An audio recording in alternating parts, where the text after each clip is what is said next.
On n'a pas une mise à jour, nous? Oh, mais si.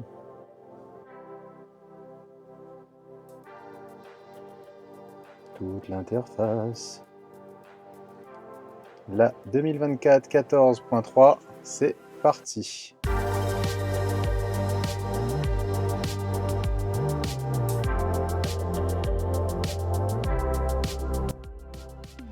Bon voilà, cette fois on y est. Donc, la mise à jour la plus récente qu'on ait, c'est-à-dire, pour être très précis, version 12. Donc c'est grosse mise à jour, parce qu'on était, je suis à la 11 jusqu'à maintenant. 2024 14.3. Donc on va faire un petit tour des nouveautés ensemble. Hein. Donc, navigation automatique, planificateur de voyage, ça marchera pas ici, j'imagine. Signal sonore pour les radars. Oups, on va essayer ça. Navigation connectée. Oh. Alors là, ça serait vraiment une grosse nouveauté. Hop, hop.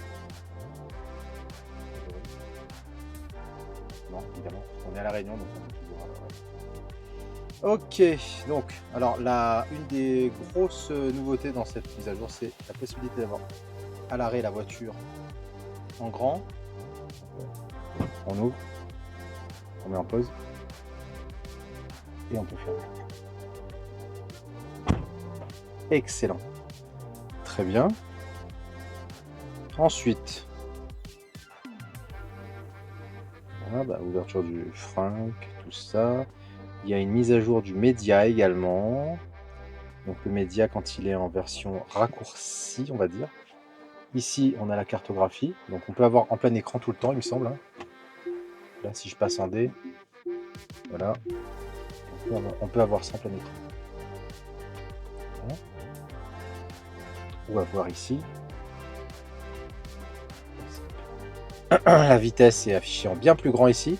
Donc, alors je sais pas pour qu'on se rende bien compte, mais quand je conduis, je suis là. Voilà, là j'ai le téléphone au niveau des yeux. La vitesse est là. La route est là, la vitesse est là. La route est là, la vitesse est là. Donc j'ai pas besoin de baisser les yeux. Le compteur serait là sinon, beaucoup plus bas. Là, il est ici, ici. Allez, on passe en paix. Donc une fois qu'on est en paix, on a cette vision là. Les menus, alors on a Audible qui sera disponible. Donc on a des livres audio, c'est génial, super. Navigation, ça il me semble que c'est plus ou moins nouveau parce que j'ai pas souvenir que ce soit affiché comme ça avant. Voilà. Voilà, c'était une autre icône. Il me semble avoir lu qu'on avait le navigateur internet qui pouvait se mettre en plein écran. Voilà. Si vous voulez aller visiter par exemple, je sais pas moi, un site sympa qui s'appellerait stator.re. Tada! Oui, on a un site. Allez-y. Et surtout, abonnez-vous à la chaîne YouTube parce qu'il y a plein de vidéos super sympas qui arrivent. Hop, hop, hop. Vous voyez, on peut apprendre plein de choses avec Rotor. Ou alors on a les vidéos récentes ici. Et on a des petits articles qui sont rédigés par vos serviteurs. Enfin, surtout un des serviteurs, parce que l'autre serviteur, c'est... voilà. On ne dira pas plus, hein, voilà. Qu'est-ce qu'il en est? Dans Spotify, il y a des nouveautés aussi. Je ne sais pas c'est quoi. Il y a une histoire de vitesse de lecture qui peut être modifiée. Le lecteur média ici, on a un accès rapide au réglage d'équaliseur. Donc ça c'est toujours la même chose, impression des pneus, tout ça. Et ça peut être amené en bas toujours. Voilà. Ah ça c'est pas mal parce qu'avant il le mettait ici en tout petit. Et là maintenant c'est juste qu'il réduit la fenêtre. Donc je peux avoir ça. Ok.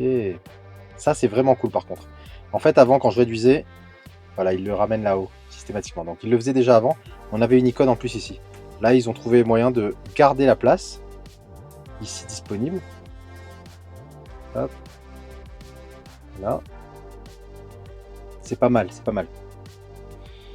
Ensuite, il y avait un truc avec les essuie-glaces, il me semble. Donc ça, les phares adaptatifs. Autopilote. Ok. Dynamique. Ok. Recharge, comme d'hab. Je crois qu'il y avait possibilité de mettre en one shot pour la recharge également, mais ça ne nous concerne pas vraiment ici. Le mode d'accès rapide au lavage, alors qu'avant il fallait aller dans l'entretien pour ça, le mode lavage.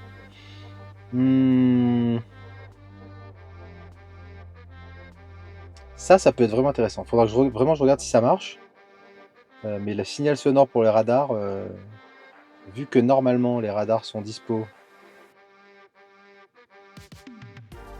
sur la carte, vu que c'est Google, c'est dommage, hein. On sait qu'il y en a un quelque part ici. Là.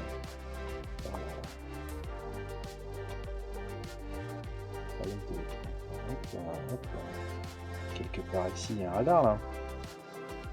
On fera un essai en tout cas. Mais voilà, la mise à jour disponible pour Tesla. Donc c'est disponible pour les 3Y, S, X, Cybertruck. Les différences, ouais, il y a quelques petits trucs en plus sur les nouvelles 3, S et X, parce que c'est pas le même système de Bluetooth, c'est du LE, ce qui veut dire que on a un truc en plus sur les nouvelles. Quand on s'approche du coffre avec le téléphone dans la poche, donc la clé dans le téléphone qui est dans la poche, il ouvre le coffre automatiquement. Là évidemment ça, moi je l'aurais pas, mais globalement, ah oui, il y a des petites choses que je vous montrerai après, c'est le mode sentinelle qui est disponible directement sur l'application maintenant, et on aura la visualisation des plans sur le téléphone. Donc là normalement il y a un truc qui est nouveau aussi, je peux supprimer des séquences, c'est ce qu'il disait en tout cas. Ah voilà, je peux supprimer. Il me semble qu'avant je pouvais pas supprimer les séquences de là. Voilà. Bon en tout cas, voilà ce qui se passe après un an d'être propriétaire de la Tesla Model Y. Et ben j'ai encore des nouveautés qui arrivent. C'est gros avantage Tesla. Là je suis chez moi, hein. Je suis à la maison, il y a le portail et j'ai une mise à jour qui est arrivée et du coup je bénéficie de nouvelles fonctionnalités. C'est pas exactement ma voiture du coup parce que moi j'ai pas les feux devant. Donc soit la nouvelle Y va ressembler à ça. Non, sur les propulsions il n'y a pas les feux ici. Voilà. Mais sinon, ouais, l'intérieur et tout. Tu ouvres la porte. Voilà, la porte s'ouvre. C'est exactement. Ah, on voit l'intérieur. Donc voilà. Et n'oubliez pas de vous abonner. Abonnez-vous pour toutes ces nouveautés là. Ciao.